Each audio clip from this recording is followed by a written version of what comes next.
घुंघरू बनाती है रित ये सुहानी, काली घटा से बरसता है पानी।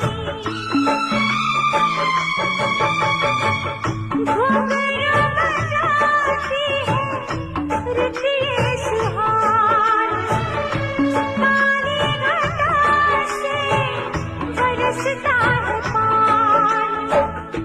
हम जल रहे हैं बिरहा के गम से, हम जल रहे हैं बिरहा के गम से।